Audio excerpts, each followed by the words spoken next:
Today we're going to talk about the protein structures, and the protein structures pass through different stages of complexity, starting from a primary structure, which is very simple, to a secondary, tertiary, and finally a quaternary structure. So we'll start with the primary one. It's very simple. So this is just a group of amino acids which are bound to each other. And this is a primary structure of a protein. So if a protein is formed of a group of amino acids which are bound together through a chain just like this, it has a primary structure. And of course this is encoded by the genetic coding. It's defined by the genetic coding. Then these simple chains will contribute in the formation of the secondary form, which has two types. We have two types of secondary structures.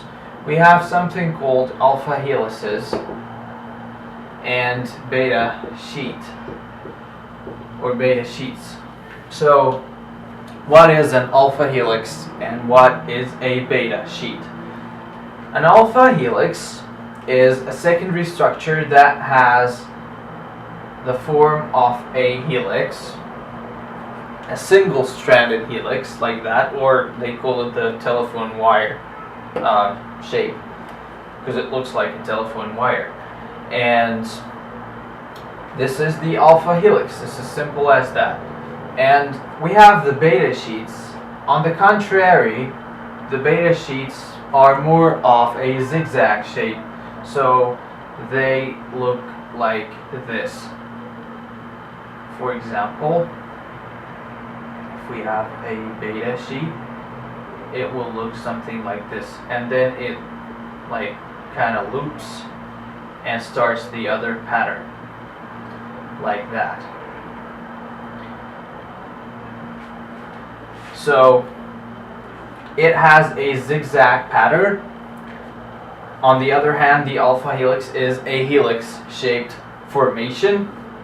The other difference is that the R groups here on the alpha helix, they're found on the outside. Now, we know that the basic structure of amino acids is that we have a carboxylic group, we have an amino group, and we have the R here, the carbons, the extra carbons. And of course here there's an H. So this R of amino acids in the form of alpha helices, they are found on the outside. On the contrary, for the beta sheets, they are found on the inside. So they are not outside the sheet, they are inside the sheet. So this is a second difference that we have. The third difference is the number of amino acids that are found in each kind of formation. For alpha helices, there is around 11 amino acids per turn for an alpha helix. Around 11 amino acids per turn. On the other hand, for the beta sheets, we have around 6 amino acids per sheet. 6 amino acids per sheet. So these are the alpha helices and beta sheets in a very quick review. And then we have the tertiary structure, which is a more complex structure, and it consists of a combination between alpha helices and beta sheets.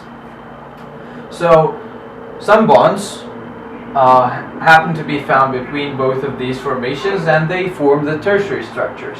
For example, we have ionic bonds between positively and negatively charged amino acids, and then we have the covalent bonds that take place between amino acids that contain thiol groups.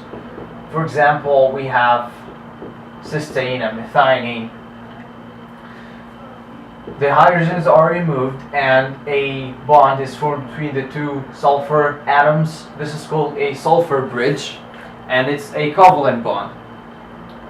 And we also have hydrophobic bonds that connect between the hydrophobic atoms or the hydrophobic amino acids, And finally, we have hydrogen bonds that connect between the polar uncharged amino acids. Also, it's very important to mention that inside the alpha helices or the beta sheets, both of them are strengthened by hydrogen bonds, disregarding the other hydrogen bonds that join between both of them in the tertiary structure. So in the secondary structure, there are hydrogen bonds that make the alpha helices or the beta sheets stronger. And finally, we have the quaternary structure. The quaternary structure is when there are more than one amino acid chain in a protein. So there are 2 or 3 or more, it's considered a quaternary structure. Other than that, it's a tertiary structure. So a protein can be formed by just one amino acid chain that gets more complex and complex in shape till it reaches the tertiary structure. If it's joined by another chain, then it becomes a quaternary structure. And finally, we are going to talk about the denaturation of proteins. So going the other way, like that, to break down the formations, but of course we will reach the primary structure. The primary structure cannot be broken.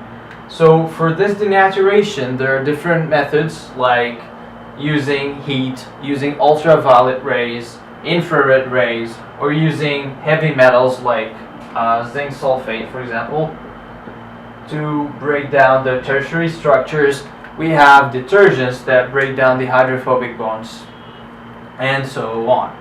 So that was a brief description of the protein structures, the primary, secondary, tertiary, and quaternary ones. So this is it for today. I hope it was easy, and until the next time, I thank you for watching and see you.